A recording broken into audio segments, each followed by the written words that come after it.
Hello everyone and welcome back to Bible Studies with Laura and Sierra. This week I'm your host and I'm so glad to see you all. I hope you guys are having a fantastic day today. So when I was thinking about what I was going to talk about for this Bible study, I was like, And then it came to me that I am extremely grateful for the friends that God has placed in my life. So I was like, hey, why don't I do a Bible study about friendships and godly friendships and how you can form these friendships and also how you can be a friend. Jesus is your best friend. He will literally be the best friend that you can ever have in your whole entire life. God didn't breathe us into life for us to be alone. No, we were designed to have relationships with other people and to form bonds. We weren't created to be alone. In Genesis 2:18, let's read Genesis 2:18. And the Lord God said, "It is not good that man should be alone. I will make him a helper comparable to him."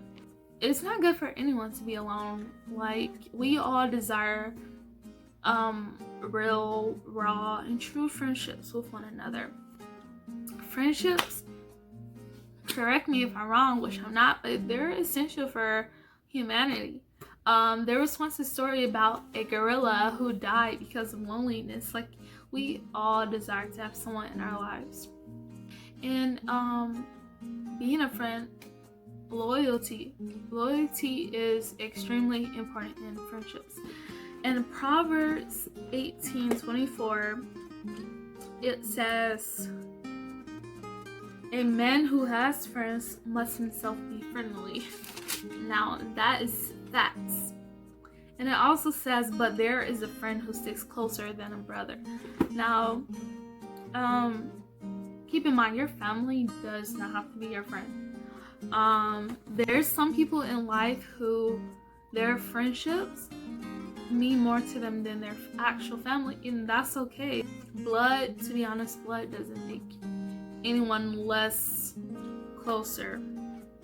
You know, basically the whole theme of the gospel is friendships, because God encourages us to go out and share the gospel, but while we are sharing the gospel, we are also building these relationships with other people, and that's just the most important part of it all. The cross is the most heroic act of friendship, because in John 15:13, no greater love than to lay down your life for a friend.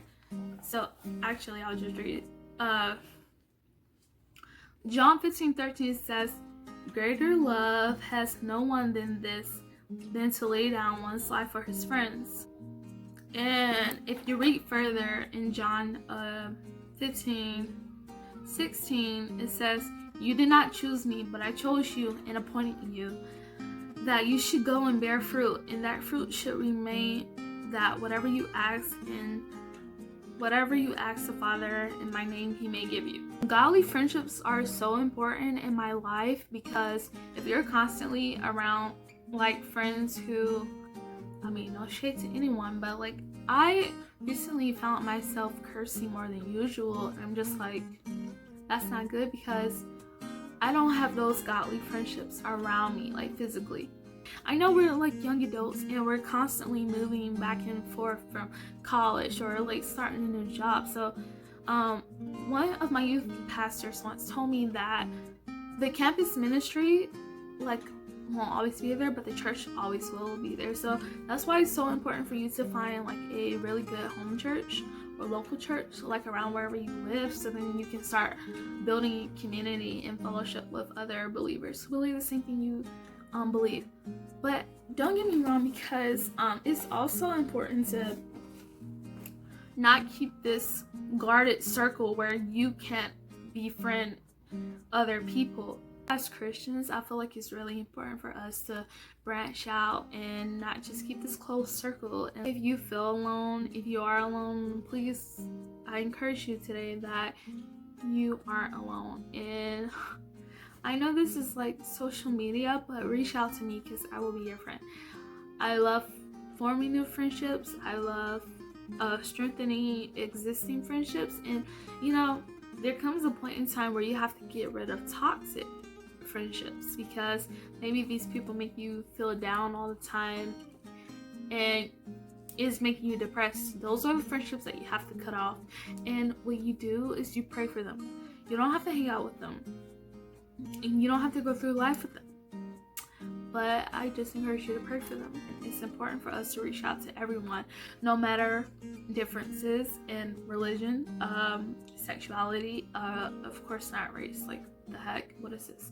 And just like those different from us, it's important to get the word out there. And of course it's easier said than done, but I'm telling you, God just wants us to plant the seed and he will do the rest. That's my encouragement for today. Join us next week for Lara's. I'm pretty sure she got something special planned for you guys, so yeah. Also we're going to be doing a giveaway soon, so stay tuned for that, guys. And